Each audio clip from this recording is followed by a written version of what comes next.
So finally डैंडरन season 1 खत्म हो चुका है, पर चिंता की कोई बात नहीं है। सीजन 2 लेके मैं लौट आया हूँ आपको डिटेल में और आगे की स्टोरी बताने के लिए। और अगर ऐसे ही आपको डैंडरन देखना है, इस वीडियो को लाइक करो, कमेंट में अपना ओपिनियन बताओ, क्योंकि मुझे भी थोड़ा सा मोटिवेशन चाहिए। बहुत दिन बाद आया हूँ ताकि वीडियोस में भी थोड़ा सा रीच जाए। तो चलिए देखते हैं आगे क्या होगा, पर उससे पहले थोड़ा सा रिकैप। एपिसोड की एंड आते आते हम देखते हैं वो लोग यानी जीजी, ओकारुन और मोमो तीनों मिलके जीजी के घर पे जाते हैं। और वो एरिया को देख के ही हमें थोड़ा सा अजीब फील होता है। वहीं पे हम एंड में मोमो को एक जगह बात लेने के लिए जाते हुए देखते हैं। और जब वो जाती है वहीं पे कुछ अजीब से लोगों को हम उस पानी में उतरते हुए देखते हैं, जो कि उसके साथ बदतमीजी करने लगते हैं। दूसरी तरफ ओकारुन और जीजी को भी थोड़ा सा शक होता है, जिसके वजह से वो लोग एक दीवार को तोड़ देते हैं और उसके अंदर हम बहुत ही अजीब कुछ देखते हैं। अब आगे एपिसोड के शुरू में हमें वही रूम दिखाया जाता है। चारों तरफ तलिस्मान और सब कुछ है। वो दोनों उस रूम को देख के पूरी तरह से चौंक चुके हैं। आपस में बातें करने लगते हैं। आखिर ये क्या है ओकारुन, अब हम क्या करें? ओकारुन कहता है, अरे मुझे कैसे पता होगा, हमें शायद मिस आयाशा की वापस आने की इंतजार करना चाहिए। वो कहता है, नहीं ये बहुत ज्यादा डेंजरस है। पर तभी डोर नॉक होने की आवाज आता है। जीजी दौड़ते हुए जाता है, शायद मिस आयाशा वापस आ चुका है। पर दरवाजा खोलते ही सामने हम कुछ औरतों को देखते हैं, जो कि गुस्से में उनको देखने लगते हैं। तभी सीन शिफ्ट होता है, हमें वही सीन दिखाया जाता है। यानी मांगा चैप्टर्स में ये थोड़ा सा अलग है, जब मोमो बात कर रही थी और तब बहुत सारे लोग वहाँ पे एंटर होते हैं। अब यहाँ पे मैं आगे ये एक्सप्लेन नहीं करूंगा, क्योंकि ये सब कुछ आपने देख लिया है एनीमे में क्या क्या हुआ है। जब वो आदमी मोमो की तरफ आगे बढ़ रहा था और बाकी सब भी आगे बढ़ रहे थे, मोमो उनके साथ फाइट करने के बारे में सोच ही रही थी, पर तभी उनमें से एक आदमी उसके ऊपर हमला कर देता है।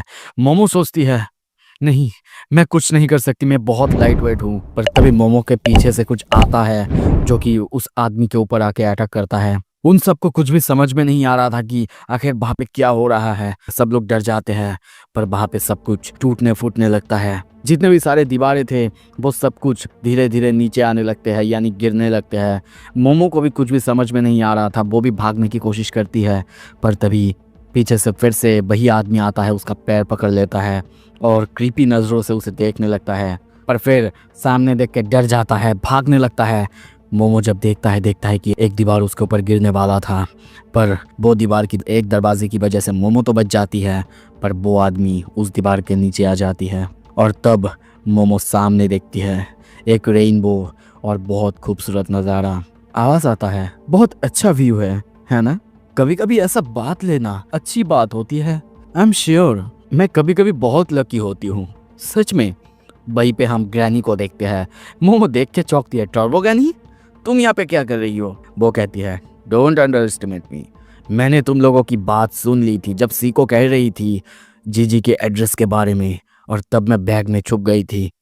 वो कहती है, तुम नॉर्मली यहाँ पे आ सकती हो। दूसरी तरफ हम उन्हीं सारे लोगों को देखते हैं।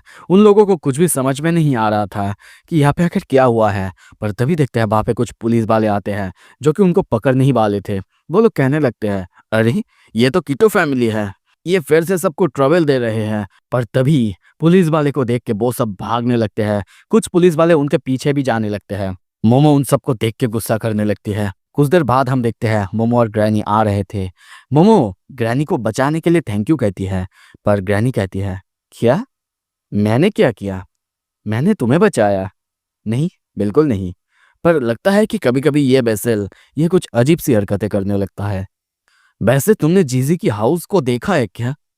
वो थोड़ा सा अजीब है, जैसे कि खून से सना हुआ, वो भी ह्यूमंस के। सीन शिफ्ट होता है। दूसरी तरफ हम अब जीजी के घर में देखते हैं। जीजी को हंसते हुए देखते हैं।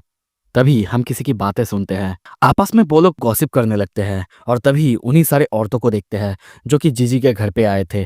बहुत सारे खाना और बहुत कुछ लेके वो लोग एक साथ बैठे हुए हैं, आपस में बातें कर रहे हैं। पर तभी उनमें से एक औरत घूमते हुए जीजी को कहती है, अरे जिन, तुम दोनों ऐसे वहां पे खड़े मत रहो, आओ यहाँ पे हमारे साथ कुछ मीठा तो खा लो। जिन डरता है और कहता है, हाँ बिल्कुल। वो कहती है, बिल्कुल, थोड़ा सा सोसिबल हो। और वैसे तुम्हें तो मुझे थैंक्स कहना चाहिए ना, तुम कोई रेंट भी पे नहीं कर रहे हो। जिन हंसता है और कहता है, हाँ बिल्कुल, थैंक यू सो मच। पता है लाइफ बहुत ज्यादा मुश्किल होता है जब तुम्हारे पेरेंट्स अनवेल हो, है ना? अगर हम लोग नहीं होते तो तुम कहाँ रहते बताओ? तुम हमारे ही घर पे रहते हो बिना कोई रेंट दिए। ओकारुन कहता है, जी ये लोग आखिर कौन है?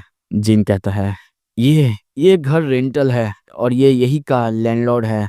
मेरे पेरेंट्स नहीं है ना, इसी वजह से ये लोग मुझसे कोई रेंट नहीं लेते। वो और कुछ कहता है, तभी वो औरत कहती है, वैसे जिन इतने दिन तुम गायब क्यों थे, वो भी हमारे परमिशन के बिना? भाई ये लोग कुछ गड़बड़ है भाई, मैं पहले ही बता रहा हूँ, इनकी फेस देख के लगता है। जिन ओकारुन को दिखाते हुए हंसते हुए कहता है, अरे ये मेरा दोस्त है ना, ये आना चाहता था, घूमना चाहता था, इसे ही लेने गया था, क्या मैं इतना भी नहीं कर सकता? वो औरत कहती है, हाँ मुझे पता है तुम कुछ गड़बड़ नहीं करोगे, वैसे तुम और कोई स्प्रिट मीडियम को लाने के बारे में सोच तो नहीं रहे हो ना? ये सुन के जिन हंसने लगता है, पर तभी दूसरा औरत कहने लगती है, अरे इसमें आखिर हंसने की क्या बात है?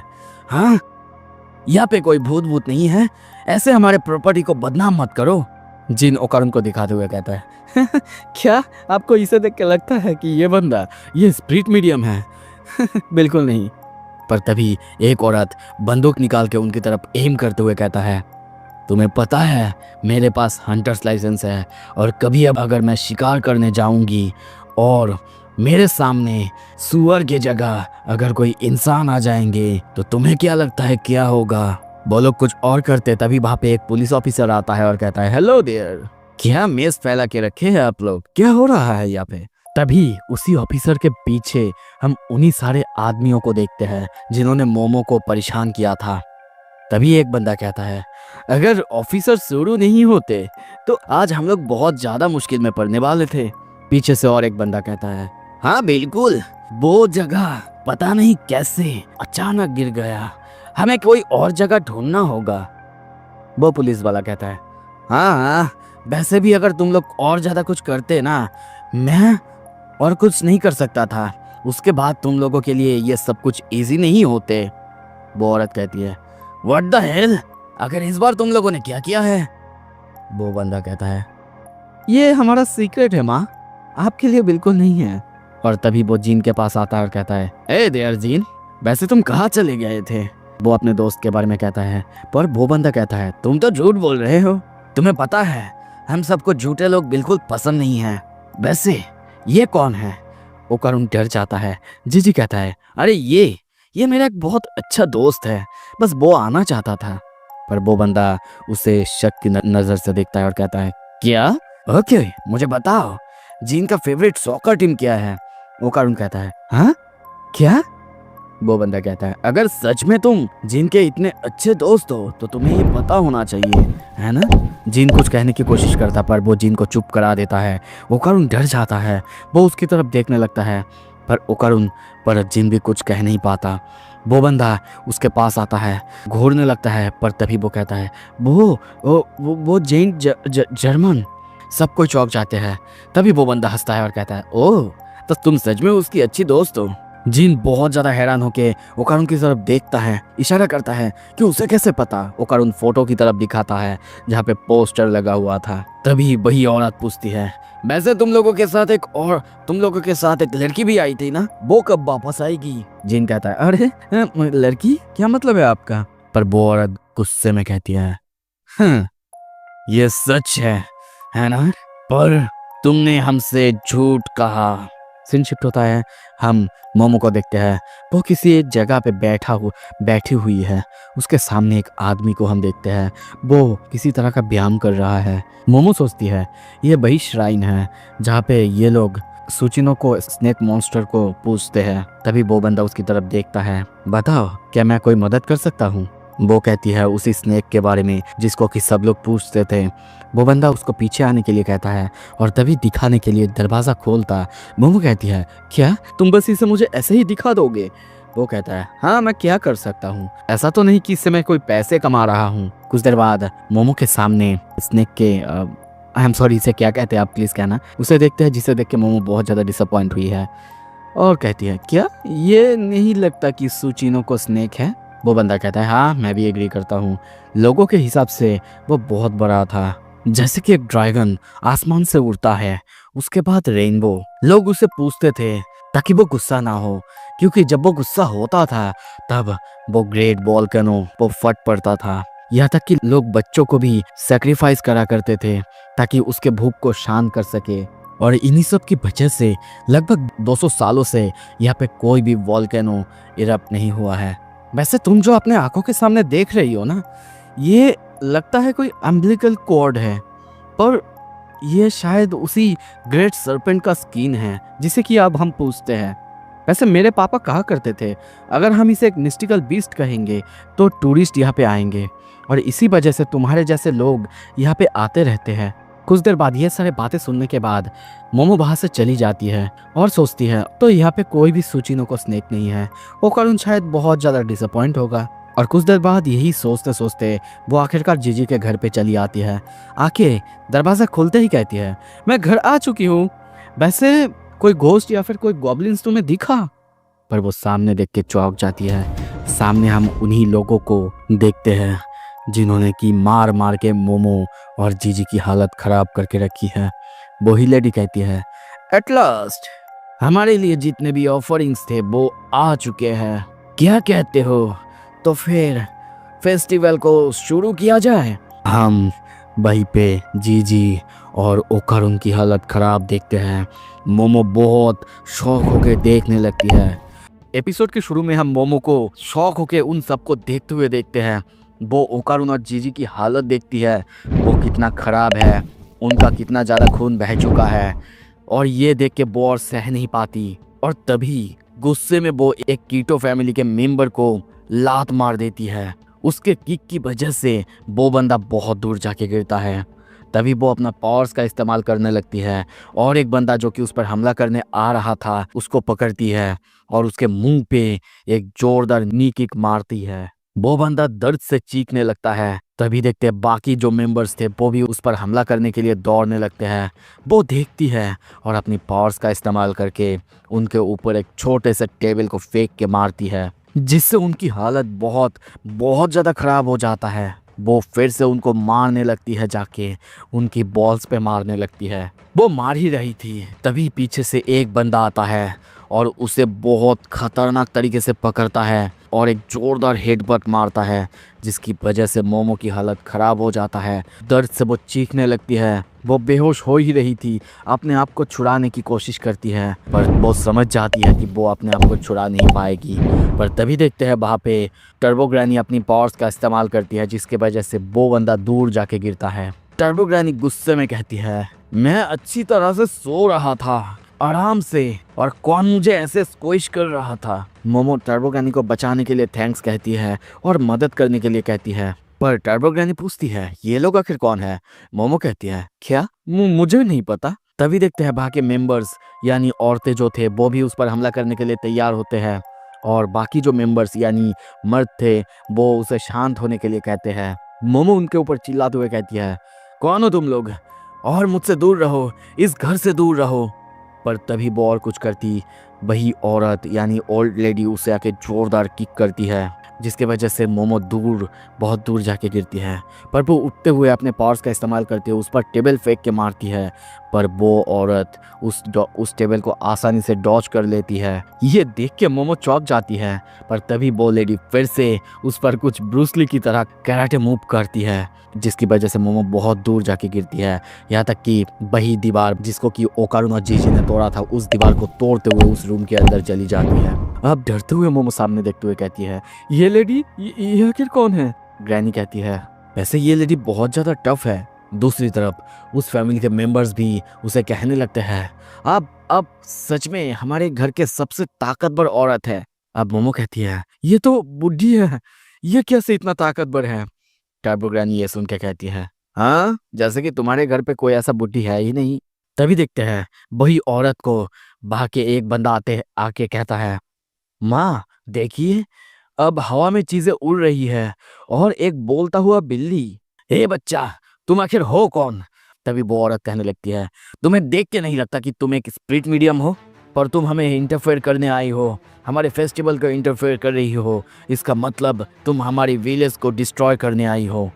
कीटो फैमिली जो कि जनरेशन से इस गांव को, इस विलेज को प्रोटेक्ट कर रही है, वो ऐसा ही करेगा। पर मोमो गुस्से में कहती है, तुम लोग कौन हो? तुम हो जो कि इस घर पे बिना बताए चले आए हैं, और इतना सब कुछ वो भी तुमने ही किया है, तो जल्दी से जल्दी इस घर से बाहर चले जाओ। पर इसके जवाब में वो औरत कहती है, रुक जाओ, तुम्हें पता भी है तुम क्या कह रही हो? तुम्हें क्या लगता है तुम आराम से यहाँ पे हॉट स्प्रिंग पे बात ले पा रही हो? किस वजह से? हमारी वजह से, क्योंकि 200 सालों से हमने ग्रेट सर्पेंट को ऑफरिंग्स दी है। मोमो चौंक जाती है और कहती है, रुको एक सेकेंड, तुमने क्या कहा अभी? ऑफरिंग्स? वो कहती है, बिल्कुल ऐसा ही है। यहाँ पे एक ऑल्टर हुआ करता था जहाँ पे हम सेक्रीफाइस करते थे, पर अब इसका फॉर्म चेंज हो चुका है। पर यही जो घर है, यही है वो ऑल्टर, और हम कीटो फैमिली यहीं पे ऑफरिंग्स देते हैं उस ग्रेट सर्पेंट को। पर यह सुन के मोमो कहती है, ऐसा नहीं हो सकता, इसका मतलब जीजी की पेरेंट्स? पर उसकी बात को इग्नोर करते हुए वो कहती है, how lucky we are, exactly 3 लोग, हमें तो इतने की शॉर्टिंग्स हो रही थी। द ग्रेट सर्पेंट्स, वो शायद बहुत भूखी होगी। और तभी मोमो जहाँ पे खड़ी थी वो जगह हिलने लगता है। मोमो के वहाँ पे हम धीरे धीरे सैंड अपीयर होते हुए देखते हैं और वो जगह बदल जाता है। मोमो चारों तरफ देखती है, डर जाती है। मोमो अब कहने लगती है, आखिर ये क्या है? ये बुरा है, बहुत बुरा। ये फ्लोर, ये सैंड में बदल रही है, हमें जल्दी से जल्दी यहाँ से बाहर निकलना ही होगा। तभी वो अपनी पावर्स का इस्तेमाल करती है, बाहर निकलने की कोशिश करती है। पर तभी वहाँ पे कीटो फैमिली के मेंबर्स उसे लात मारने लगते हैं, सभी मिल के उसे धकेल देते हैं फिर से उसी रूम के अंदर। अब हम देखते हैं मोमो धीरे धीरे नीचे सैंड के अंदर घुसती जा रही है। पर तभी पीछे से ओकारुन और जीजी मिलकर उन फैमिली मेंबर्स पर हमला करते हैं, जिसकी वजह से वो लोग थोड़ा सा डिस्ट्रैक्ट होते हैं और वो लोग भी अब सैंड के अंदर गिर जाते हैं। अब ओकारुन मोमो को बचाने के लिए उसकी तरफ हाथ आगे करता है। जीजी उसे अपनी पावर्स का इस्तेमाल करने के लिए कहता है। मोमो को देखते हैं वो लगभग ओकारुन की हाथ पकड़ के निकल ही चुकी है। पर तभी वहाँ पे कुछ होता है, वो सैंड एक ही दम से नीचे जाने लगती है और तभी हम देखते हैं सभी यानी the Kito family members, Okarun, Momo, Jiji सब उस सैंड के अंदर चले जाते हैं। उसी घर के नीचे हम बहुत बड़े से जगह को देखते हैं जहाँ पे अजीब तरह से घर और सब कुछ है। वो ओकारुन से पूछती भी है, आखिर ये क्या है? इस घर के नीचे इतना सब कुछ कैसे हो सकता है? पर तभी आवाज आता है, मोमो, ओकारुन, मदद करो। तभी जीजी को देखते हैं वो एक जगह पाइप पे लटका हुआ है, गिर नहीं पा रहा है। पर तभी वो पाइप टूट जाता है, वो नीचे गिरने लगता है। मोमो उसे बचाने के लिए अपने साइकिक हाथ को आगे करती है पर उसे पकड़ नहीं पाता। पर तभी जीजी नीचे कुछ अजीब से सब जगह पे गिरता है। जब नीचे देखता है हम देखते हैं वहाँ पे एक बहुत बड़ा और खतरनाक सा स्नेक। दूसरी तरफ अब हम देखते हैं कीटो फैमिली को अजीब तरह से डांस करते हुए। वो लोग आपस में कहने लगते हैं, ऐसे डांस करो ताकि सांप हमें ना खाए। दूसरी तरफ अब हम मोमो और ओकारुन को देखते हैं, वो लोग जीजी को फाइनली बचा चुके हैं। पर तभी मोमो के पीछे से टर्बो ग्रैनी कहती है, ये तो कूड़ागड़ी है। पर मोमो कहती है, कूड़ागड़ी? ये आखिर क्या चीज़ है? टर्बो ग्रैनी समझाने लगती है, ये है मंगोलियन डेथ वर्म। ये गोबी डिजर्ट में रहा करता था, एक जाइंट मैन ईटिंग वर्म। पर जितना भी इसके बारे में लिखा हुआ है हर जगह पे ये 1.5 से 2 मीटर्स लॉन्ग ही थे। पर मैंने कभी भी इतने बड़े डेथ वर्म को नहीं देखा। ये सुनकर मोमो कहती है, तो 200 सालों से कीटो फैमिली इस कीड़े को खाना दे रहे थे, इस कीड़े को भगवान मान रहे थे। दूसरी तरफ उसी औरत को देखते हैं, वो अभी भी उसकी पूजा कर रही है। मोमो चिल्लाने लगती है, ए तुम जिसका पूजा कर रही हो ये कोई गॉड नहीं बल्कि एक कीड़ा है। पर तभी वो वर्म उसी कीटो फैमिली के मेंबर्स को ही आके खा लेती है, जो देख के ओकारुन, मोमो और जीजी की हालत खराब हो जाता है। वो लोग शौक होके कहते हैं, ये तो उन्हें खा रहा है। तभी वहाँ पे उसी औरत को और बाकी जो मेंबर्स बचे हुए हैं उनको भागते हुए देखते हैं। अब हमें वो पूरा जगह दिखाया जाता है, ये पूरा जगह उसी सांप का बिल है। अब जीजी कहने लगता है, हम कभी भी इसे हरा नहीं सकते। मोमो चिल्ला के कहती है, ये बुरी खबर है। पर तभी देखते हैं वो लोग एक घर के अंदर जाने की कोशिश करते हैं। जब जीजी अंदर जाने के बाद उनको बुलाता है, पर तभी देखता है मोमो और ओकारुन, उन दोनों के साथ कुछ हो रहा था। वो दोनों अपनी कान पकड़ के वहीं पे लेट जाते हैं, चिल्लाने लगते हैं। तो फिर अब इनके साथ क्या हुआ है? एपिसोड के शुरू में हमें दिखाया जाता है मोमो ओकारुन अब भी अपने कान बंद करे हुए हैं। वो लोग अब उसी घर के अंदर आ चुके हैं, पर जीजी उनकी ये हालत देख के समझ नहीं पाता, इसीलिए दौड़ के उनके पास जाने लगता है। पर कुछ समझने से पहले ही हम देखते हैं ओकारुन उसके ही सामने दौड़ते हुए खिड़की के ग्लास में अपना सर दे मारता है। जीजी को कुछ भी समझ में नहीं आता। वो ओकारुन को पकड़ता है, पर तभी उसे कुछ महसूस होता है और वो ओकारुन और मोमो को लेके वहाँ से जंप करता है। और तभी वहाँ पे हम देखते हैं वही वर्म हमला कर देता है। वो कुछ समझ नहीं पाता कि ऐसा क्यों है। तभी वो एक कप को गिरते हुए देखता है और तभी वो कीड़ा वहाँ पे भी हमला कर देता है। अब उसे समझ में आ चुका था ये कीड़ा साउंड के पीछे है, मतलब जब भी कोई साउंड होता है तब वो रिएक्ट करता है। पर तभी जब वो दूसरी तरफ देखता है ओकारुन के हाथ में एक नाइफ, जिससे वो खुद को मारने की कोशिश कर रहा है। वो जब उसे रोकने के लिए जाता है तब देखते हैं ओकारुन कहने लगता है, इंटरफेयर मत करो, लेट मी डाई, मरने दो मुझे। ये सुनते ही जीजी चौंकता है। उसे पास्ट की बात याद आता है। जब वो स्कूल से घर आ रहा था तब आते ही सामने खिड़की के पास से अपने मॉम और डैड को देखता है जो कि फांसी लगा रहे थे। वो ये देख के दौड़ के वहाँ पे जाता है, किसी तरीके से अपने मॉम और डैड को बचा लेता है। पर जब वो उनके पास जाता है वो भी उन्हें पकड़ के वही कहता है, लेट मी डाई। ये याद आते ही वो ओकारुन से बार बार पूछने लगता है, क्यों, आखिर तुमने ऐसा क्यों कहा, क्या हुआ है तुम्हें? पर वो बार बार एक ही बात करते हुए जा रहा है। दूसरी तरफ हम मोमो को देखते हैं। मोमो भी बिल्कुल वैसा ही कर रही थी। वो एक कांच के टुकड़े को अपने पेट में घुसा लेती है। टर्बो ग्रैनी के ऊपर लगा है। वो चीखने लगती है, कहने लगती है ऐसा उसने आखिर क्यों किया।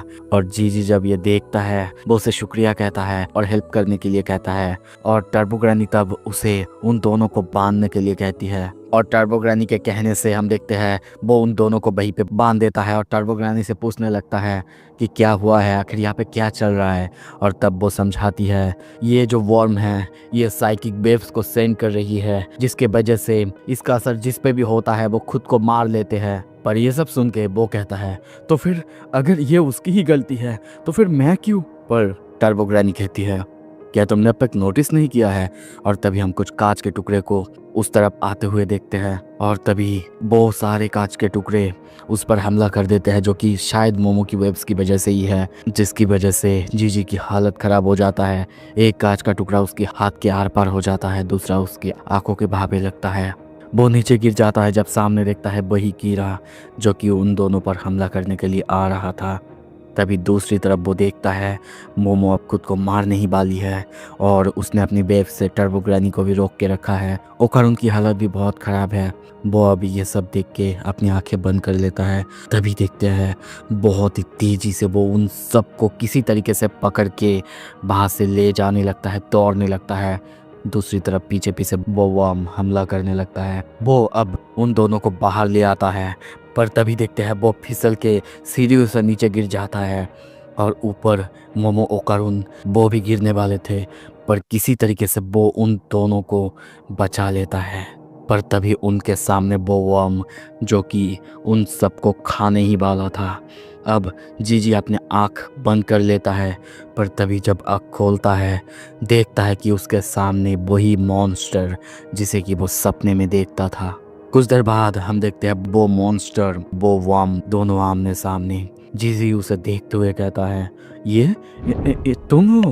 पर तभी आवाज़ आने लगता है, जीजी मुझे खोल दो, पता नहीं क्यों अब मैं ठीक हो चुकी हूँ। दूसरी तरफ ओकारुन उससे माँ भी मांगता है इस सब के लिए, पर वो लोग जब पूछते हैं कि सामने ये कौन है, वही गोस्ट उनके तरफ देखता है। वो तीनों डर जाते हैं, पर तभी टर्बो ग्रैनी उन सबको उसकी आंखों में देखने के लिए मना करती है और कहती है ये है ईविल आई, जिसकी आंखों में एक बार देखने से लोग पागल हो जाते हैं और सुइसाइड कर लेते हैं। ये सुन के मोमो कहती है क्या ये तो फिर वर्म जैसी ताकत है ना? ग्रैनी कहती है बिल्कुल, और इसी वजह से दोनों की ताकत आपस में भिड़ रही है, जिसकी वजह से तुम दोनों सही हो चुके हो। पर तभी दूसरी तरफ अब देखते हैं ओकारुन अब तैयार होता है उस वर्म पर हमला करने के लिए। और तभी एक बहुत खतरनाक हमला करता है जिसकी वजह से वो वर्म को आधा चीरते हुए वो निकल जाता है। उसका एक हिस्सा नीचे गिरता है।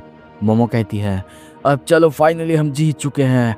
पर तभी हम देखते हैं उसी कटे हुए हिस्से से वो वर्म खुद को रीजनरेट कर लेता है और उन सब पर फिर से हमला करता है। मोमो कहती है नहीं, ऐसा नहीं हो सकता, ये बिल्कुल फेयर नहीं है। दूसरी तरफ वो लोग भाग रहे थे। तभी जीजी के ऊपर हम उसी गोश्त को देखते हैं। वो देखते हुए कहता है तो फिर ये तुम्हारी गलती नहीं थी जिसके वजह से मेरे पेरेंट्स मरे। पर तभी उन दोनों का आँख आपस में मिलता है। टैरपग्रैनी फिर से कहती है उसकी आंखों में मत देखो। पर अब तक बहुत देर हो चुका था। उसकी आंखों में देखने की वजह से जीजी उसकी पास्ट को देखता है। कुछ बच्चे खेल रहे थे पर एक बच्चा जो कि बंद था, जिसकी की हालत बहुत ख़राब था, वो उन सबको खेलते हुए देख रहा था। जब वो नीचे गिरता है और बच्चों के बारे में सोचता है जो कि खेल रहे थे, उसे बहुत बहुत ज़्यादा खुशी मिलती है। वो सो जाता है पर फिर जब वो अपनी आँख खोलता है चौंक जाता है। अपने आप को एक जगह बंधा हुआ पाता है।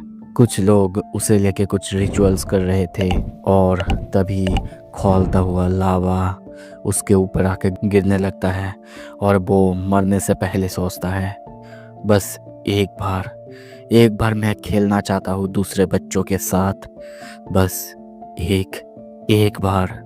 कुछ देर बाद हम देखते हैं वहाँ से लावा गुजर चुके हैं। वहाँ पे कुछ पक्षी आके आखिरी सब कुछ खाने लगते हैं। पर तभी हम उसे थोड़े से हिलते हुए देखते हैं। शायद वो अब तक जिंदा है। दो लोग उसे ऐसे देख के कहते हैं क्या वो अब तक जिंदा है। तभी सीन शिफ्ट होता है। कुछ देर बाद वो आँख खोलता है, अपने सामने एक फैमिली को खाते हुए देखता है, बहुत खुश देखता है। पर तभी वहाँ पे जो बच्चा था वो उसे देखता है, चौंकते हुए अपने पापा को कहता है घोस्ट घोस्ट। पर उसके पापा उसकी बातों को इग्नोर कर देता है। वो बार बार कहने लगता है। वही बच्चा उसे देखते हुए खुश होता है और जंप करने की कोशिश करता है। पर तभी वो कुछ नीचे चला जाता है, आँख खोलता है और देखता है कि उसी लड़के के माँ बाप उन दोनों ने सुसाइड कर लिया है। वो बच्चा रो रहा था पर पता नहीं क्यों वही घोस्ट बच्चा उसे नीचे कुछ बार बार महसूस होने लगता है। कुछ देर बाद हम देखते हैं वहाँ पे वही कीटो फैमिली आते हैं, जिसे देख के वो बच्चा पहचान जाता है कि ये वही था जिसने कि उसके साथ वैसा किया था। अब वो लोग उस बच्चे के साथ भी बिल्कुल वैसे ही करने वाले हैं। वो बहुत कोशिश करता है कि उस बच्चे को खोल दे, रोने लगता है ताकि उस बच्चे को तो कम से कम ये बचा ले, पर कुछ नहीं कर पाता। और इसी वजह से वो बस इतना सोचता है मैं बस उन लोगों को मारना चाहता हूँ, बस मारना चाहता हूँ। यहाँ तक कि वो उसी बच्चे के अंदर भी घुसने की कोशिश करता है और कहता है एक बार मेरी तरफ देखो। पर वो बच्चा रो रहा था जिसके वजह से तब वो कुछ नहीं कर पाया और अब कहता है देखो मेरी तरफ। और उसके ये कहने की वजह से हम देखते हैं जीजी की आंखों में वो जैसे कि घूमने लगता है। मोमो पीछे से चिल्लाने लगता है उसकी आंखों में मत देखो, ये बुरा है। यहाँ तक कि ग्रैनी भी उसे बार बार अपने आप को संभालने के लिए कहता है। पर तभी जीजी कहता है मोमो रुक जाओ, वो अलग है, वो बुरा बंदा नहीं है। मोमो कहते क्या सच में? जीजी समझाने लगता है हाँ, इतने दिनों से वो बस अकेला लड़ रहा था, अकेला सब कुछ संभाल रहा था, सफर कर रहा था। और तभी देखते हैं वो वहां से दौड़ने लगता है। मोमो कहती है जीजी रुको, कहाँ जा रहे हो तुम? पर जीजी को देखते हैं वो उस मॉन्स्टर या फिर घोस्ट उससे बात करने लगता है और कहता है हमारे नीचे राइट, हाँ तुम वहीं पे हो है ना? अब मोमो भी उसके पीछे पीछे जाने लगता है। पर वो जितने नीचे जाते धीरे धीरे उस बिल्डिंग के नीचे चीज़ें जैसे कि और पुराना होते जाता। पर तभी देखते हैं कुछ देर बाद जीजी उस घोस्ट को अपने पीठ पे लेके दौड़ने लगता है और उसी जगह यानी जिस जगह पे वो घोस्ट बच्चा बंद था जाने लगता है और कहता है थोड़ा सा रुको, मैं तुम्हें बाहर निकालने आ रहा हूँ। और कुछ ही देर बाद वो उसी जगह पे पहुँच जाता है। पहुँचते ही बाकी जो लकड़ियाँ थे जिससे वो दरवाज़ा बंद था उसे बाहर निकालने लगता है। और वहाँ पे हम देखते हैं खोलने के बाद वही जगह जहाँ पे उसी बच्चे को लावा में जलाया गया था उसका कंकाल अभी भी वहीं पे है।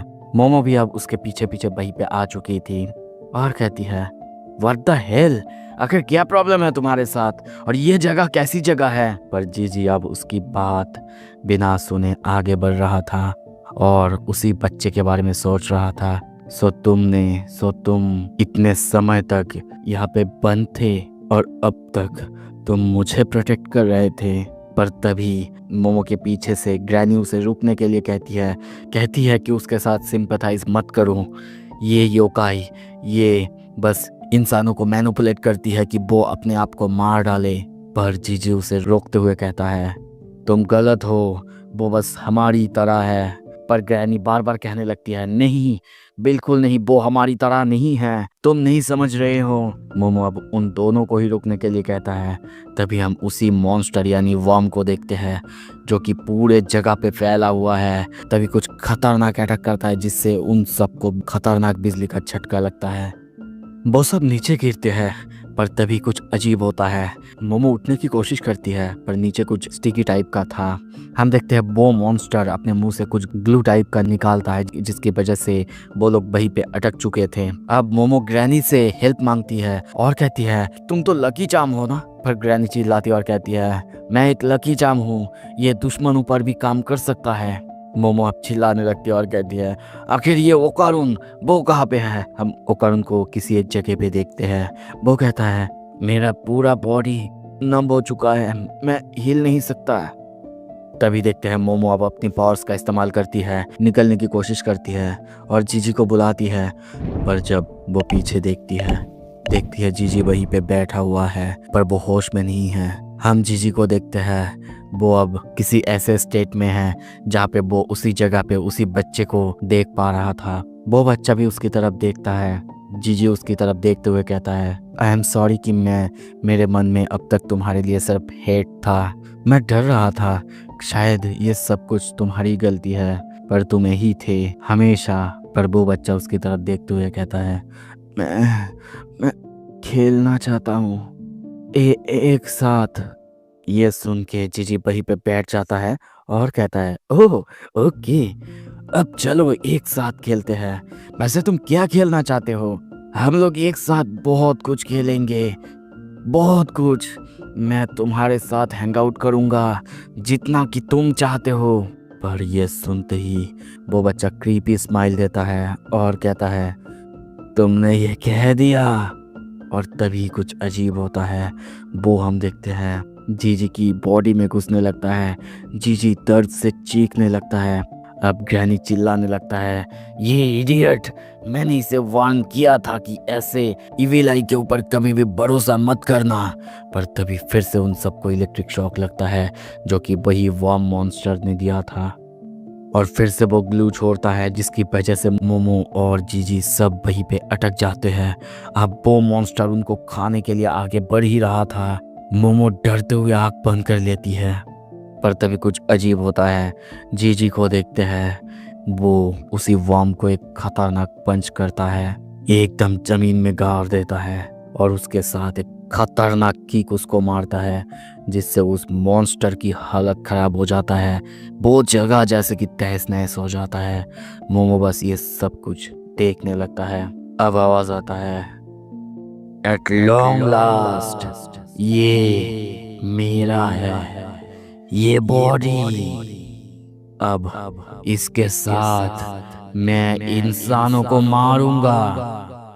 एपिसोड के शुरू में हम उसी जगह को देखते हैं, वही वर्म जो कि उस पूरे जगह में चारों तरफ घूमे जा रहा है और सब कुछ तबाह करते हुए जा रहा है। तभी मोमो घूमती है एक आवाज सुन के एट लॉन्ग लास्ट ये बॉडी मेरा है और इससे मैं सारे ह्यूमंस को मार डालूंगा। तभी वो देखती है उसके सामने जीजी पूरी तरह से बदल चुका था। वो ट्रांसफॉर्म हो चुका था इविल आई में। ये देख के वो कहती है जीजी क्या ये इविल आई की पावर है? पर पीछे से ग्रैनी कहती है क्या तुम्हें समझ में नहीं आ रहा है? अब तुम जल्दी से जल्दी अपनी साइकिक पावर्स को रेडी करो। पर मोमो कुछ और करते उससे पहले ही हम देखते हैं इविल आई यानी जीजी मोमो पर अटैक करती है जिसके वजह से मोमो दूर एक दीवार पे जाके गिरता है पर वो और कुछ कर पाता तभी वहां पे वो इविल आई आता है, उसको पैर से ऊपर लटका देता है, दोनों को चिपकने लगता है, यानी ग्रैनी और मोमो को, और कहता है तुम्हारी पावर्स ये थोड़ा सा क्यूरियस तो है। तभी टर्बो ग्रैनी उसे गाली देने लगती है। उसे देख के वो कहता है और तुम तो एक योकाई हो, है ना? पर क्या तुम इनके गुलाम हो? पर ये सुन के टर्बो ग्रैनी उस पर और ज्यादा गुस्सा करने लगती है। मोमो कहती है जी आखिर क्या कर रहे हो तुम, इससे बाहर आ जाओ। पर ग्रैनी उसके ऊपर और ज्यादा गुस्सा करती है और कहती है मोमो तुम तो ऐसी नहीं हो, आखिर तुम्हारा वो नॉर्मल सेल्फ कहाँ है जब तुम सबके ऊपर गुस्सा करती हो। पर उन दोनों को जीजी के बारे में बात करते हुए और मोमो को जीजी से बात करते हुए देख के वो कहता है तुम किससे बात कर रही हो, इससे ये वेसल ये बॉडी अब मेरा है और अब मैं तुमको दिखाता हूँ असली हिल क्या होता है। पर तभी वही वॉर्म अपना इलेक्ट्रिक अटैक उन सब पर करता है और उसका अटैक उन सब पर लगता उससे पहले ही हम देखते हैं जीजी अपने हाथ को आगे करता है और एक शील्ड तैयार करता है जिसकी वजह से उसका अटैक उन सब पर लगता ही नहीं। इविल आई कहता है ये लाइटनिंग ये इसका रिजेंटमेंट कभी ख़त्म ही नहीं होगा, ये कर्स्ड हाउस है, इसमें जितने भी लोगों को सैक्रिफाइस करा गया है उनके ग्रजेस अभी भी यहाँ पे है और वो सब कुछ रिजेक्ट करते हैं। तभी देखते हैं वो अपने पावर से एक बॉल जैसा कुछ अपीयर करता है और उस बॉल को एक खतरनाक लात मारता है जो कि जाके सीधा उस वर्म को चीर देता है। और सिर्फ इतना ही नहीं, वो बॉल चारों तरफ उस घर के अंदर घूमने लगता है और बाउंस होते हुए उसी वर्म को बार बार अलग अलग जगह से चीरते हुए जा रहा है। और हम जीजी को यानी इविल आई को देखते हैं, वो भी बार बार उस बॉल को मारते हुए जा रहा है। तभी इतने मार खाने के बाद हम देखते हैं वो वर्म आखिरकार उसी ग्राउंड के दीवार पे जाके छुप जाता है। तभी देखते हैं मोमो को अभी ये सब कुछ समझ में नहीं आ रहा था। ग्रैनी तभी समझाती है सीको सही थी, वो एक सच में प्रोडिजी है। पर ये बात मोमो को समझ में नहीं आती।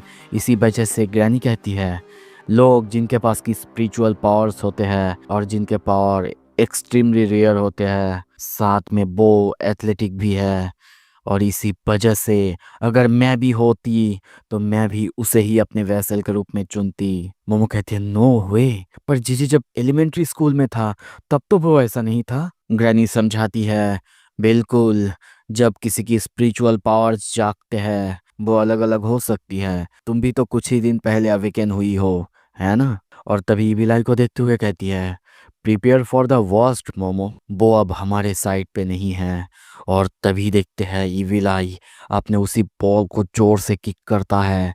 मोमो किसी तरीके से अपने पावर से हाथ जैसा कुछ अपीयर करती है जिसकी वजह से वो बॉल थोड़ा सा रुकता तो है, पर तभी इविल आई अब उसके पास आ चुका था।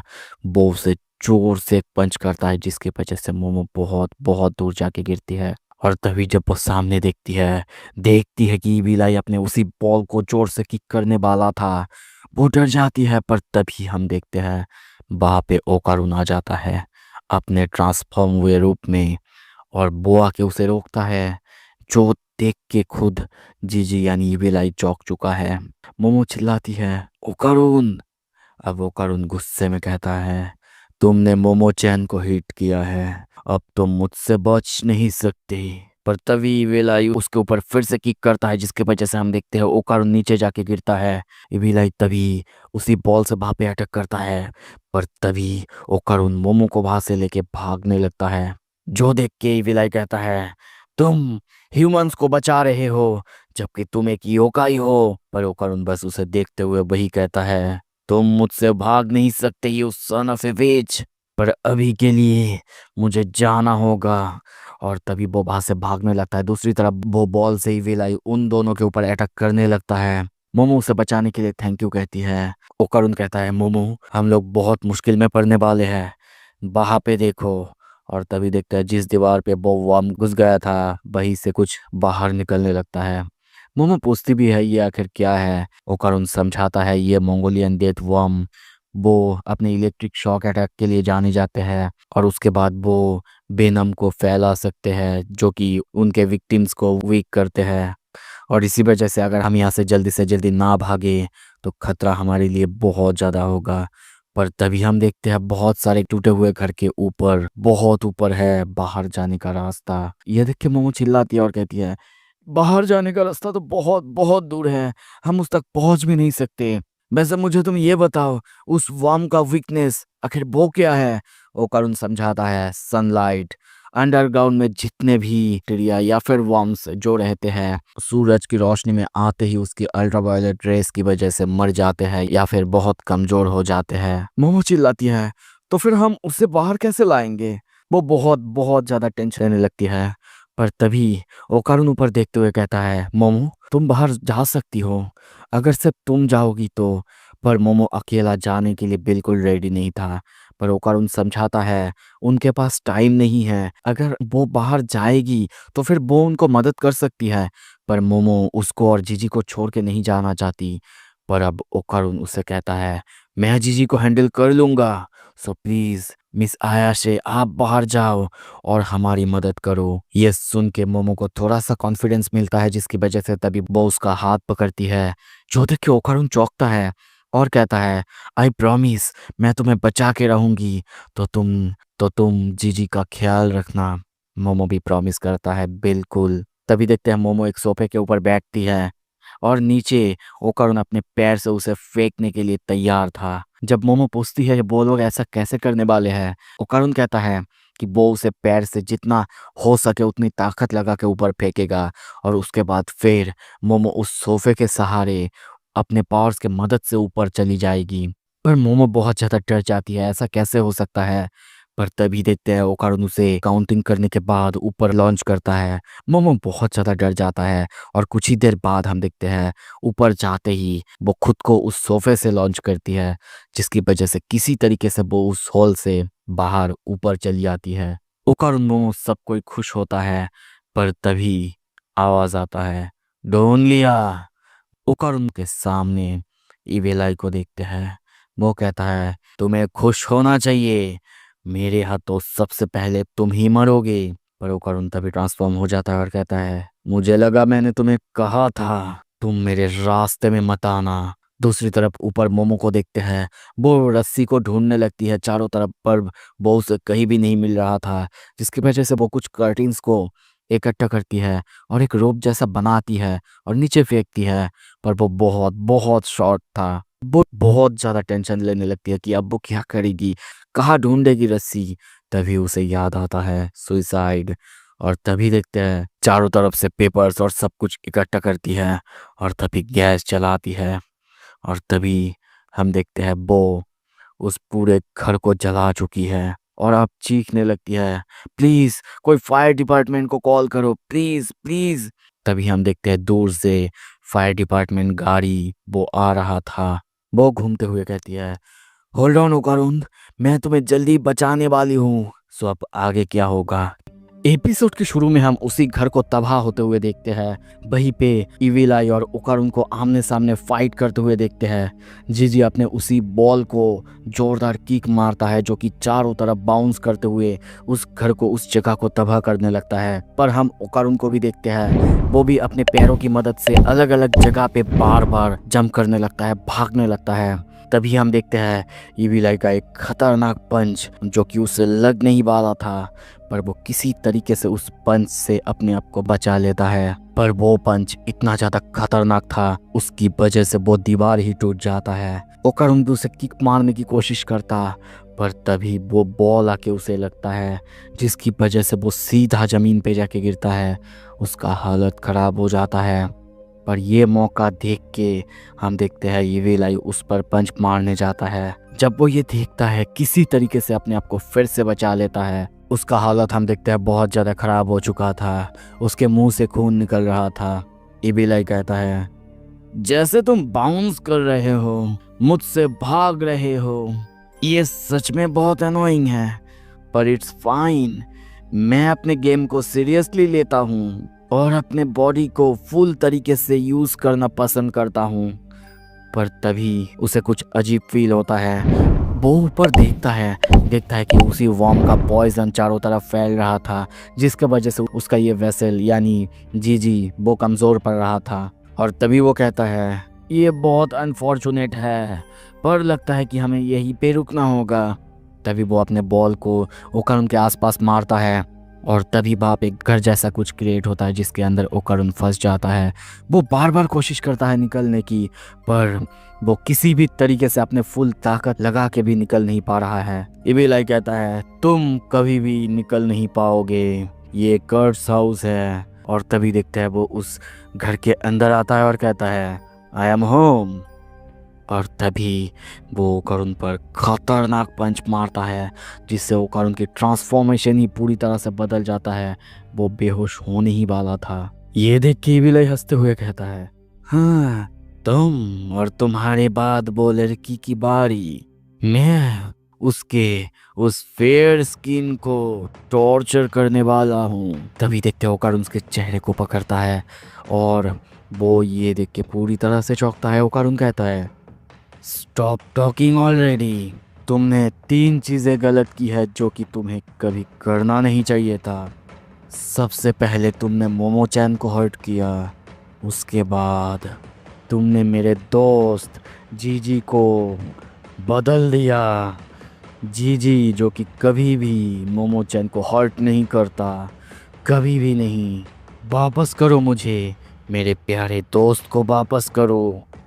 और तभी वो झुकता है और अपने हाथों से एक डबल पंच इविलाई के ऊपर मारता है। इविलाई उसकी तरफ देखता है और सोचता है ये बच्चा, इसकी ग्लव्स अब नहीं हैं। और तभी देखते हो ओकारुन फिर से वही पंच एक एक करके उसको लगभग 20 टाइम्स मारता है और जिसके वजह से उसका ये पंच इतना खतरनाक होता है कि इविलाई का वो हाउस जिससे कि वो बाहर नहीं निकल पा रहा था वो पूरी तरह से तबाह हो जाता है। वहीं पे इविलाई बेहोश हो जाता है। ये देख के वो कहता है अरे यार, ये बहुत ज़्यादा डिप्रेसिंग है। और तभी वो वहीं पे गिर जाता है और बेहोश हो जाता है उसी पॉइजन की वजह से। पर कुछ देर बाद उसे होश आता है। वो अपने आप को ठीक करते हुए कहता है कि नहीं, ऐसे सोने से कुछ नहीं होगा। मिस आया से मेरे लिए बाहर वेट कर रही है। मैंने उससे प्रॉमिस किया था कि मैं उसे बचा के रहूंगा। तभी देखते हैं वो इविलाई को लेके बाहर से जाने की कोशिश करता है, पर तभी नीचे से कुछ आवाज आने लगता है। सीन शिफ्ट होता है नीचे, हम देखते हैं टर्बो ग्रैनी को। वो फंसी हुई है उसी ग्लू में और चिल्लाने लगती है, बार बार अपने आप को छुड़ाने की कोशिश करती है पर वो नहीं छुड़ा पाती और सोचती है क्या क्या मैं यहीं पे पूरी जिंदगी के लिए फंस के रहूंगी। और ये सोचते ही बहुत चिल्लाती है, डर रही है, किसी को मदद के लिए पुकारती है। पर तभी वहां पे ये आवाज़ सुन के ओकारुन आ जाता है और कहता है टर्बो ग्रैनी, मुझे पता था, मैंने आपकी वॉइस को रिकॉग्नाइज कर लिया था। उसे देखते ही टर्बो ग्रैनी बहुत ज़्यादा खुश होती है और ओकारुन जब उसकी मदद करने के लिए आ रहा था वो बार बार कहती है देखो अच्छे से, तुम अपने आप को गिरा मत दो। पर तभी हम देखते हैं ओकारुन भी उसे उठाते हुए खुद ही गिर जाता है, जो देख के टर्बो ग्रैनी अब उसके ऊपर बहुत बहुत ज़्यादा गुस्सा करने लगती है। जिसकी वजह से हम देखते हैं दोनों अब मोमो आयसो को मदद करने के लिए बुलाने लगता है। सीन शिफ्ट होता है तभी हमें ऊपर दिखाया जाता है वो घर पूरी तरह से जल रहा था। अब वहां से फायर ब्रिगेड से सारे फायर फाइटर्स आ चुके हैं और उन्हीं में से एक बंदा आके मोमो आयसे से पूछताछ करने लगता है कि ये उसी ने किया है कि नहीं। मोमो कहती है हाँ बिल्कुल, पर वो बंदा मोमो की बात बिना सुने उसको गलत समझने लगता है और उसे पुलिस स्टेशन जाने की बात करता है। मोमो उनको बहुत समझाने की कोशिश भी करती है। मोमो आसपास देखती है कि सूरज ढल रहा है, उसके पास समय नहीं है। वो उनको समझाने लगती है पर वो पुलिस वाले सुनते ही नहीं। वो उसे पकड़ के पुलिस स्टेशन ले जाने लगते हैं। पर तभी वो जगह कांप उठता है, बहुत खतरनाक अर्थक्वेक आने लगता है और तभी वही कीड़ा जमीन से बाहर निकलता है, सब कुछ तबाह करने लगता है। सब कोई भागने लगते हैं, कहने लगते हैं भागो भागो, ये वही जायंट स्नेक है। मोमो सोचती है यस यस यस यस, अब ये सही समय है। और तभी उसके दिमाग में घूमने लगता है जीजी की वही बात, जब वो दोनों छोटे थे, एक कीड़े को एक वर्म को बाहर आते हुए देख रहे थे। तब जीजी कहता है ये वर्म ये सुसाइड करने के लिए ही बाहर आते हैं, क्योंकि वो लोग सन में रह नहीं सकते। पर अगर अंडरग्राउंड में पानी चले जाए या फिर बारिश के समय उनको बाहर आना पड़ता है, क्योंकि वो अपने स्किन से ही सांस लेते हैं। पर जब भी वो बाहर आते हैं गर्मी के महीनों में, तब वो सूरज की रोशनी और उसके वायलेट रेस से अपने आप को बचा नहीं पाते और वहीं पे मर जाते हैं। यही उनके लिए सुसाइड होता है। और तभी हम देखते हैं वो कीड़े के साथ भी ऐसा ही होने लगता है। वो सूरज की रोशनी में पूरी तरह से जल जाता है और तभी गिरते पड़ते एक घर के पास आता है, जिसकी वजह से उसे थोड़ा सा छाव मिलता है। पर ये जब मोमो देखती है, वहीं पे जो फायर ब्रिगेड गाड़ी थी उसको पकड़ती है अपने पावर से, उसी कीड़े के ऊपर जोर से एक मारती है, जो कि उस घर को तोड़ते हुए उस कीड़े के सर पे चढ़ने लगता है। तो फिर अब आगे क्या होगा? एपिसोड के शुरू में हम देखते हैं मोमो उसने उसी वाम के ऊपर वो फायर कर वो फेंक के मारा था, जिससे वो कीड़ा बहुत ज्यादा गुस्सा करने लगता है। पर तभी हम देखते हैं सूरज की रोशनी की वजह से उसका हालत बहुत ज्यादा खराब हो जाता है और वो वहीं पे मर जाता है।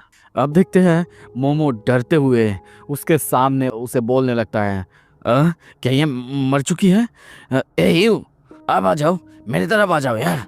और तभी देखते हैं वो उसकी पेट में लात मारने लगती है और तभी देखते हैं उस कीड़े का पेट फूलने लगता है। मोमो डरते हुए वहां से भाग जाती है और उसके मुंह से हम देखते हैं बहुत कुछ बाहर निकल जाता है, यानी वो कीड़ा वॉमिट करता है। और उसी के पेट के अंदर से हम देखते हैं वही बूढ़ी औरत यानी कीटो फैमिली, उसकी साड़ी। उनको देख के मोमो कहती है, वाओ तुम लोग अब भी जिंदा हो, तुम लोग बहुत लकी हो। उसी औरत के पीछे से सब कहने लगते हैं, मम्मी मम्मी हम जिंदा है, देखो। वो औरत अब मोमो को देख के कहती है, देखो देखो तो तुमने क्या किया है। मोमो कहने लगती है, ये मैंने नहीं उस वाम ने किया है। पर वो औरत मानने के लिए तैयार ही नहीं थी। मोमो बार बार समझाती है, पर तभी जब देखती है कि वो नहीं समझने वाली, तब वहां से जाते हुए कहती है, मेरे पास ये सब करने का समय नहीं है, मुझे दूसरों की मदद करनी होगी। पर वो जा रही थी तभी वहां पे अर्थक्वेक होने लगता है और ये अर्थक्वेक ये पहले से भी बहुत ज्यादा बड़ा था। सब डरने लगते हैं। मोमो को भी समझ में नहीं आ रहा था। तभी वही औरत कहती है, तुमने सब कुछ बिगाड़ दिया है, सब कुछ, ये सब कुछ तुम्हारी ही वजह से है। मोमो कहने लगती है, क्या? मैं? आखिर मैंने क्या किया है? तभी पीछे से वो वोल्केनो वो बहुत ही जोर से फट जाता है, उसमें से बहुत ज़्यादा आग निकलने लगता है। मोमो देखती है, डर जाती है और तभी कीटो फैमिली देखने लगते हैं। वही औरत कहने लगती है, मैंने तुमसे कहा था ना, ये उसी सेक्रीफाइस की वजह से था कि इतने दिनों तक यहाँ पे कुछ भी नहीं हुआ था। अब सब कुछ ख़त्म हो चुकी है। हम उसी वोल्केनो को और ज़ोर से फटते हुए देखते हैं। चारों तरफ बता दिया जाता है, अनाउंस कर दिया जाता है वोल्केनो इरप्शन के बारे में। सब लोग अब अपनी घर सब छोड़ के भाग रहे थे। वो औरत अभी भी मोमो को कोसने लगती है और तभी मोमो को उसी लेजेंड के बारे में याद आता है। वो अभी भी समझ नहीं पा रही थी, सोच रही थी ये अजीब है, वो कीड़ा वो नॉर्मली सन में बाहर नहीं आता, पर वो ऐसा क्यों करेगा? और क्यों लेजेंड में ऐसा कहा जाता है कि dragon rising to the heaven? और तभी हम देखते हैं वो उसी वाटर कार को देखता है और उस बूढ़ी औरत की तरफ देखते हुए कहती है, तुम गलत हो, ये लेजेंड ये ग्रेट सर्पेंट की वजह से नहीं। The dragon rising to heavens ये एक नेचुरल फाउंटेन है, एक फाउंटेन इरप्टिंग, और इसी का मतलब है वोल्केनो इरप्टिंग। और पुराने लोगों को ये पता था, इसी वजह से उन्होंने इसे इसी लेजेंड के अंदर फिट करा। और तभी देखते हैं वो अपनी पावर से उस कीड़े को उठा लेती है और सोचती है, मुझे इस रिपीटेशन को रोकना ही होगा, इसे प्रिवेंट करना ही होगा। उसे ऐसा करते हुए देख के सारा कीटो फैमिली फाइट करने के लिए तैयार होते, उसके सामने आ जाते हैं रोकने के लिए। पर वो कहती है ये कोई जोक नहीं है और उसे ब्लेम करने लगते हैं। पर वो कहती है ये कोई मजाक नहीं है, इसका ब्लेम मैं अपने ऊपर तो बिल्कुल नहीं लेने वाली। और तभी देखते हैं वो उस कीड़े को जोर से फेंकती है, जो कि सीधा बहुत दूर जाके गिरता है।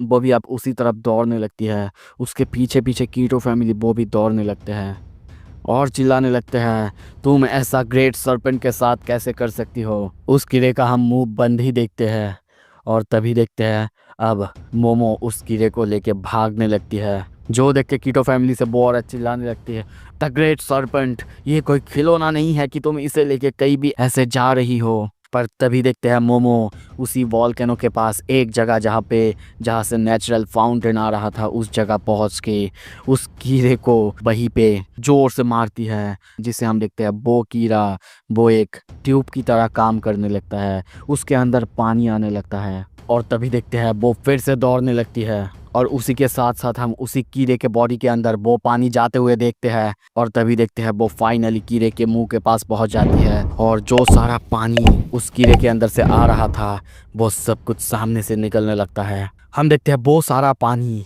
वो सारे जंगल में फैलाने लगता है जहाँ से भी लावा आ रहा था, और कहने लगता है हाँ ये काम कर रहा है, ये काम कर रहा है।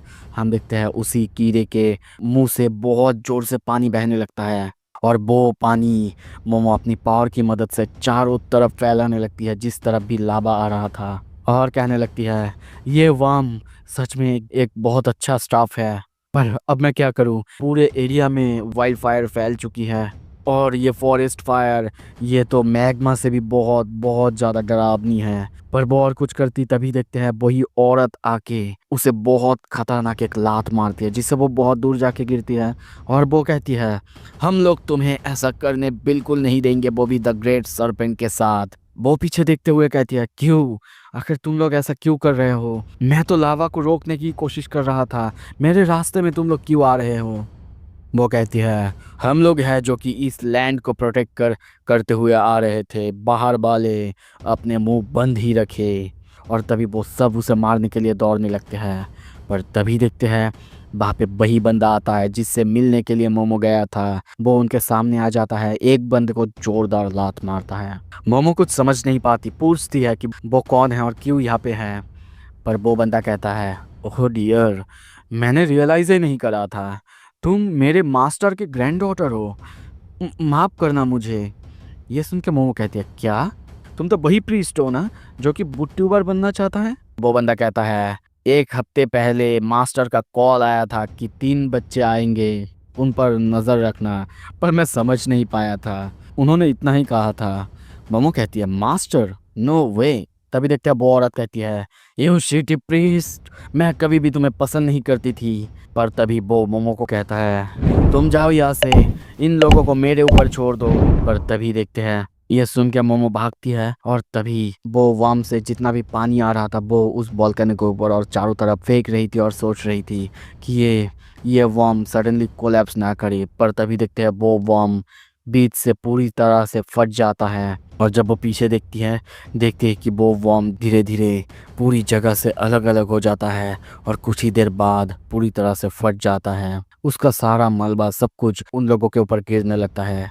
और तभी हम देखते हैं उन लोगों को जब समझ नहीं आ रहा था, वही बॉल को देखते हैं जो कि कीटो फैमिली के ऊपर चारों तरफ सबको हीट करते हुए जा रहा था। हम देखते हैं वेलाई वो अब बाहर आ चुका है। मोमो उसे देखते ही कहती है जी जी। और तभी हम देखते हैं इविलाई उसी औरत को लगभग मारने ही वाला था, पर तभी मोमो अपनी पावर से उस औरत को पीछे खींच लेती है। इविलाई अब उसे मारता, पर तभी वहाँ पे वही बंदा आता है और उसे खतरनाक किक मारता है, पर वो आसानी से उसकी अटैक को टैकल करते हुए उसे खतरनाक किक मारता है, जिसकी वजह से वो नीचे ज़मीन पे धंस जाता है। मोमो उसे भी अपने पास खींच लेती है। तभी वो कहता है तुम मेरे काम के आगे आ रहे हो, मेरे रास्ते में आ रहे हो, तो शायद मैं पहले तुम्हें ही मार दूँ।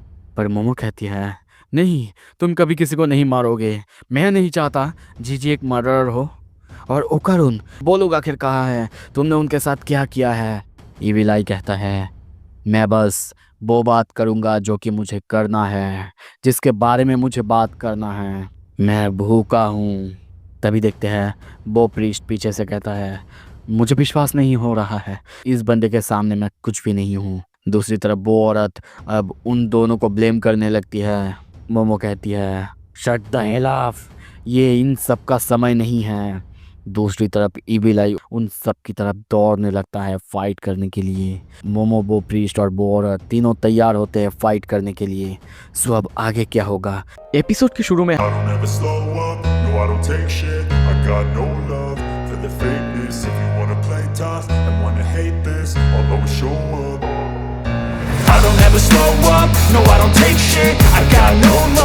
for the fakeness. If you wanna play tough and wanna hate this, I'll always show up and make a statement. I don't ever slow up, no I don't take shit. I got no love for the fakeness. If you wanna play tough and wanna hate this, I'll always show up and make a statement. Everything I do so instinctive and so passionate. Every word I move so descriptive like an adjective. I got a vendetta against people who patented being negative when you should be getting after it. I got facts over tracks, this and that. Spitting slow, spitting fast. I could roast, I could gas. Think I'm okay at last, but I don't know if that can erase all the past. And the pettiness, a reflection of the emptiness. Hilarious, you think you're worth my time, you're delirious. Mysterious, because you hide behind a fake exterior. Inferior, you know I'll always be a bit superior. Get off of me, this ain't no humble brag. I want you to hear words, you can say them back. I want you to feel free from the chains at last, and to believe in what you got, it was built to last, yeah. Now that I've been put through hell, I never got anyone's help. I had to do it all myself. I don't ever slow up, no I don't take shit. I got no love for the fakeness. If you wanna play tough and wanna hate this, I'll always show up and make a statement. I don't ever slow up, no I don't take shit. I got no love for the fakeness. If you wanna play tough and wanna hate this, I'll always show up and make a statement. Gonna learn the consequence of being incompetent. Mental health is confidence, dreams and some honestness. I'm not here to save the day, that's for you to take away. I could play a million mind games, but instead I say something not illogical, something that is topical. Rub it on and watch it go, make yourself unstoppable. Dreams are irresponsible, but they're always possible. If you just believe, you could be so remarkable. Thoughts in my head, a collage and they spread. I'll be great one day, going off of my meds. No, I'm not giving up, no, I'm not giving in. I will make it to the top, taking off in the wind. I gotta make it, I'm saving every day to taste it. I'm patient, but my mind, it can hardly take it. I'm chasing a dream that I've had for several ages. A vacant, modern kingdom for the taking. Now that I've been put through hell, I never got anyone's help. I had to do it all myself. I don't ever slow up, no I don't take shit. I got no love for the fakeness. If you wanna play tough and wanna hate this, I'll always show up and make a statement. I don't ever slow up, no I don't take shit. I got no love for the fakeness. If you wanna play tough and wanna hate this, I'll always show up and make a statement. I don't ever slow up, no I don't take shit. I got no love for the fakeness. If you wanna play tough and wanna hate this, I'll always show up.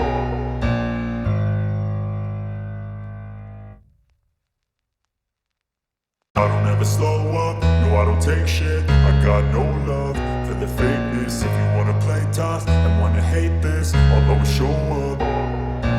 I don't ever slow up, no I don't take shit. I got no love for the fakeness. If you wanna play tough and wanna hate this, I'll always show up and make a statement. I don't ever slow up, no I don't take shit. I got no love for the fakeness. If you wanna play tough and wanna hate this, I'll always show up and make a statement. Everything I do so instinctive and so passionate. Every word I move so descriptive like an adjective. I got a vendetta against people who patented being negative when you should be getting after it.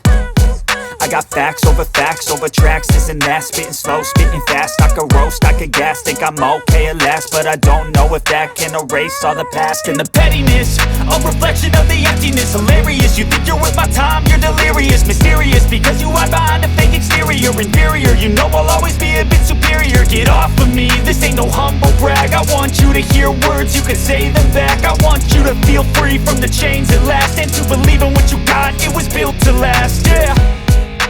Now that I've been put through hell, I never got anyone's help. I had to do it all myself. I don't ever slow up, no I don't take shit. I got no love for the fakeness. If you wanna play tough and wanna hate this, I'll always show up and make a statement. I don't ever slow up, no I don't take shit. I got no love for the fakeness. If you wanna play tough and wanna hate this, I'll always show up and and make a statement. Gonna learn the consequence of being incompetent. Mental health is confidence, dreams into modestness. I'm not here to save the day, that's for you to take away. I could play a million mind games, but instead I say something not illogical, something that is topical. Rub it on and watch it go, make yourself unstoppable. Dreams are irresponsible, but they're always possible. If you just believe, you could be so remarkable. Thoughts in my head, a collage and they spread. I'll be great one day, going off of my meds. No, I'm not giving up, no, I'm not giving in. I will make it to the top, taking off in the wind. I gotta make it, I'm saving every day to taste it. I'm patient, but my mind, it can hardly take it. I'm chasing a dream that I've had for several ages. A vacant, modern kingdom for the taking. Now that I've been put through hell, I never got anyone's help. I had to do it all myself. I don't ever slow up, no I don't take shit. I got no love for the fakeness. If you wanna play tough and wanna hate this, I'll always show up and make a statement. I don't ever slow up, no I don't take shit. I got no love for the fakeness. If you wanna play tough and wanna hate this, I'll always show up and make a statement. I don't ever slow up, no I don't take shit. I got no love for the fakeness. If you wanna play tough and wanna hate this, I'll always show up.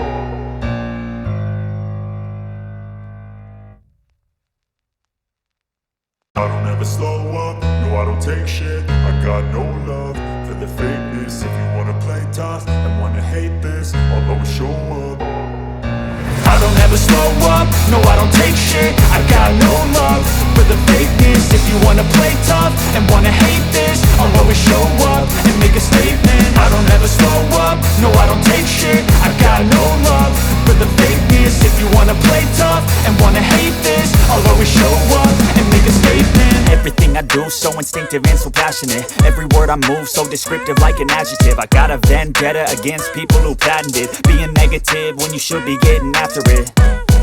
I got facts over tracks, this and that. Spitting slow, spitting fast. I could roast, I could gas. Think I'm okay at last, but I don't know if that can erase all the past. And the pettiness, a reflection of the emptiness. Hilarious, you think you're worth my time, you're delirious. Mysterious, because you hide behind a fake exterior. Inferior, you know I'll always be a bit superior. Get off of me, this ain't no humble brag. I want you to hear words, you can say them back. I want you to feel free from the chains at last, and to believe in what you got, it was built to last, yeah.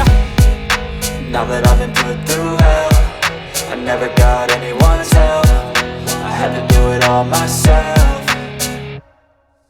I don't ever slow up, no I don't take shit. I got no love for the fakeness. If you wanna play tough and wanna hate this, I'll always show up and make a statement. I don't ever slow up, no I don't take shit. I got no love for the fakeness. If you wanna play tough and wanna hate this, I'll always show up and make a statement. Gonna learn the consequence of being incompetent. Mental health is confidence, dreams into modestness. I'm not here to save the day, that's for you to take away. I could play a million mind games, but instead I say something not illogical, something that is topical. Rub it on and watch it go, make yourself unstoppable. Dreams are irresponsible, but they're always possible. If you just believe, you could be so remarkable. Thoughts in my head, a collage and they spread. I'll be great one day, going off of my meds. No, I'm not giving up, no, I'm not giving in. I will make it to the top, taking off in the wind. I gotta make it, I'm saving every day to taste it. I'm patient, but my mind, it can hardly take it. I'm chasing a dream that I've had for several ages. A vacant, modern kingdom for the taking.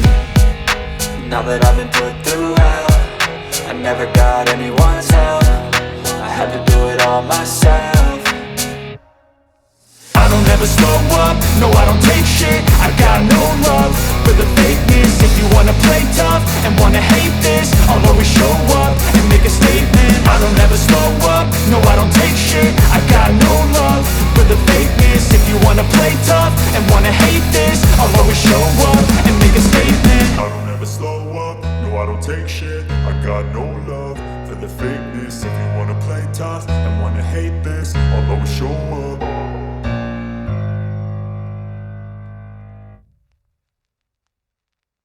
के सब कोई उसकी तरफ देखने लगते हैं। तभी देखते हैं वो डॉल जो खाना खा रहा था, वो बहुत ज़्यादा गर्म होने के कारण उसे बहुत तकलीफ होता है। उसका मुंह जलने लगता है, वो चिल्लाने लगता है। पर तभी वो डॉल वो नॉर्मली बात करने लगता है, यानी उसके अंदर जीजी या फिर जीजी जैसा कोई बात करता है और कहता है, रुको, क्या सब कोई वापस आ चुके हैं? पर सब कोई है कहाँ और मैं कहाँ हूँ? मोमो कहती है, टारो कम ऑन, ऐसा ऐसा मजाक तो मत करो। पर वो कहता है क्या ये मैं नहीं हूँ? मोमो क्या ये तुम हो? पर ये सुनते ही वो समझ जाती है कि ये जीजी था। सब कोई चौंकते हैं, उसके पास जाते हैं। पर तभी ग्रैनी कहती है रुको इविल स्प्रिट, वो दूसरों की आवाज़ निकाल के तुम्हें ट्रिक कर सकते हैं, अभी उसके सिर मत उतारो। और तभी सब मिलकर उसे घेर लेते हैं। ग्रैनी टारो को कहता है टारो अपनी फेस दिखाओ। और तभी टारो अपना फेस ओपन करता है और उसके अंदर जीजी का फेस था। वो बहुत अजीब फेस बनाया हुआ था। ये देख के मोमो चिल्लाती है रुको ये कुछ अजीब फेस बना रहा है, मैं नहीं कह सकती ये कौन है। पर तभी वो चिल्लाते हुए कहता है मोमो वकारुन तुम लोग सेफ हो, ये मुझे बहुत अच्छा लगा, थैंक गुडनेस। यहाँ तक कि वो ग्रैनी की तारीफ भी करता है। ये देख के मोमो को कुछ भी समझ नहीं आ रहा था। वो ग्रैनी से पूछती है और तभी ग्रैनी कहता है मोमो जाओ ठंडा पानी लेके आओ। और तभी वो टारो को हिलने के लिए मना करती है और उसके मुंह पे ठंडा पानी छिड़क देती है। और तभी देखते हैं जीजी का फेस पूरी तरह से बदल जाता है। अब इविल आई आ चुका था और कहता है यू बास्टर्ड्स, मैं तुम सबको मार डालूंगा। और ये देखते ही ग्रैनी फिर से उसके ऊपर गर्म पानी फेंकती है और फिर से जीजी वापस आता है। मोमो को अब समझ आ चुका था। वो कहती है तो इसका मतलब जब उसके ऊपर कोल्ड वाटर फेंका जाएगा वो होगा इविल आई, और जब हॉट वाटर फेंका जाएगा तो फिर जीजी। जीजी मजाकिया फेस बनाने लगता है। मोमो ये देख के उसे लात मारते हुए कहती है ये कोई जोक नहीं है यू स्टूपिड। तभी दूसरी तरफ से टारो कहने लगता है वैसे मुझे अपनी बॉडी इसको और कितने दिन के लिए ऐसे लोन पे देना होगा, मुझे भी हाना से मिलना है। पर ग्रैनी कहती है मैं तुम्हें उससे नॉर्मली मिलने नहीं दे सकती, अब मैं उससे मिलने के लिए 10 बजे के बाद कर्फ्यू लगाती हूँ, मैं किसी अरे गरे मर्द को हाना को देखने नहीं दे सकती। टारो कहता है क्या 10 बजे, ये तो बहुत अर्ली हो जाता है ना। ग्रैनी को देखते हैं, वो सबसे माफ़ी मांगती है जैसे कि जीजी ओकारुन मोमो सबसे, कि उसी की वजह से ये सब कुछ हुआ था। ये उनका ऐसे माफ़ी मांगना चल ही रहा था। पर तभी टर्बो ग्रैनी कहती है तुम लोग बहुत भोले हो, तुम लोगों को क्या लगता है सिर्फ इतना करने से इविल आई को तुम लोग रोक सकते हो? वो एक माउंटेन योकाई है और एक माउंटेन योकाई उनको भगवान की तरह माना जाता था। तुम्हें पता है अगर वो किसी ऑर्डिनरी ह्यूमन के ऊपर पोजेस करने की कोशिश करता तो वो ह्यूमन पूरी तरीके से मर जाता, यहाँ तक कि उसके दिमाग उसके सेल्स तक मर जाते। और इसी वजह से वो लोग सिर्फ हाई स्पिरिचुअल पावर वाले लोगों के पीछे ही भागते हैं। और अगर ऐसी ही बात है, जीजी उन सब के लिए एक अल्टीमेट वेसल है। जो इविल आई अभी तुम लोगों के सामने है वो अभी भी एक बच्चे जैसा है, और इसी वजह से तुम लोग एक डिजास्टर को रोक पाए। पर ये और ताकतवर हो जाएगा और एक समय आएगा जब ये अनस्टॉपेबल होगा। ये सुन के ग्रैनी सबको तारों के ऊपर नज़र रखने के लिए कहता है, यहाँ तक कि सबको एक एक गर्म पानी का बोतल या फिर थर्मोस दे देती है कि जब भी इविल आई सामने आएगा वो लोग उसके ऊपर गर्म पानी फेंक दे। यहाँ तक कि वो जीजी को भी ध्यान रखने के लिए कहता है ताकि वो भी किसी तरीके से ठंडे पानी को ना छुए, और अगर थोड़े से भी ठंडा पानी उसको लगा तो इविल आई बाहर आ सकता है। दूसरी तरफ हम देखते हैं वो श्रिम्प, वो भी अब वापस जाने लगता है। और जब मोमो पूछती है तुम कहाँ जा रहे हो, वो कहता है मैं पास में ही एक डेयरी फार्म में काम करने जा रहा हूँ। वैसे थैंक्स टू मिस सीको, उन्होंने ही मुझे ये काम दिलवाया है। मोमो उसे आने के लिए थैंक यू कहती है, उसे रेस्क्यू करने के लिए थैंक यू कहती है। ओकारुन एक्साइटेड होकर उससे यूएफओ के बारे में पूछता है, वो कैसे काम करता है ये पूछता है, और वो जवाब देता है पर अपनी लैंग्वेज में जो कि हमें बिल्कुल समझ नहीं आता। और जब वो लोग उसके नाम पूछते हैं तो वो कहता है मैं अगर तुम्हारी लैंग्वेज में ट्रांसफॉर्म करूँ तो पेनी वेनी होगा। ये कह के पेनी वेनी और चित्ता कोई दोनों चले जाते हैं। तभी देखते हैं दूसरी तरफ सबको एक गाड़ी के अंदर वो लोग जीजी के फादर और मदर से मिलने जा रहे थे। मोमो पूछती है हॉस्पिटल आखिर कितना दूर है। ग्रैनी कहती है मैंने उन सबको पास के हॉस्पिटल में ट्रांसफॉर्म करवा लिया है, तो ज़्यादा दूर नहीं होगा, सिर्फ 10 मिनट की दूरी है। अब देखते हैं वो लोग जाने लगते हैं, पर तभी ओकारुन को कुछ फील होता है। हम देखते हैं मोमो उसके हाथ के ऊपर हाथ रखने लगती है। यह देख के ओकारुन को लगता है कि यह गलती से हुआ था। वो अपना हाथ हटाते हुए सॉरी कहता है, पर मोमो कहती है कोई बात नहीं, तुम कुछ ज़्यादा ही चिंता कर रहे हो। और तभी देखते हैं वो फिर से उसके ऊपर हाथ रखने की कोशिश करती है और धीरे धीरे हाथ आगे करती है। वो करुण कहता है, मिस आया से आप ये क्या कर रही है? पर वो कहती है, क्या मैं कुछ नहीं कर रही। वो कहता है, मतलब आप अपनी हाथ मेरे ऊपर ऐसे क्यों कर रही है? पर तभी जीजी चिल्ला के कहता है, मोमो तारो मेरी बात ही नहीं सुन रहा है, वो अपनी बॉडी को अपनी तरह से अपनी मर्जी से हिला रहा है। पर तारो कहता है, मैं क्या कर सकता हूँ, ये मेरी ही बॉडी है, मैं जैसे चाहूँ वैसे हिलाऊंगा। और ऐसे ही बात करते करते कुछ देर बाद हम देखते हैं वो लोग हॉस्पिटल के पास पहुंच चुके हैं। और कुछ ही देर बाद जब जीजी अपने मॉम डैड को सामने देखता है वो रो पड़ता है। अब यहाँ पे सबको खुश देखते हैं, पर दूसरी तरफ हम देखते सब न्यूज़ देखने लगते हैं। इरप्शन से कुछ भी नहीं हुआ है और वाइल्ड फायर वो भी बहुत कम हो चुका है। यहाँ तक कि कीतो फैमिली उनको भी अरेस्ट कर लिया गया है सिवाय उनके मदर के, क्योंकि वो शायद भाग चुकी है। और तभी सीन शिफ्ट होता है, हम कीतो फैमिली के मदर को देखते हैं। सब मिलकर उसको ढूंढ रहे थे पर वो एक जगह छुपी हुई है और कहती है, शिट 200 साल ऐसे बिताने के बाद मुझे ये मिला। मोमो आया से तुम मुझसे भाग नहीं सकती। और तभी वो बदल जाती है एक खतरनाक बेस्ट में और कहती है, अब तुम एक एनिमी हो सबटेरेनियंस के। सो अब आखिर क्या होगा, ये मॉन्स्टर आखिर कौन है? सब कुछ अगर देखना है जल्दी से सब्सक्राइब करो, लाइक करो, शेयर करो। Stay tuned.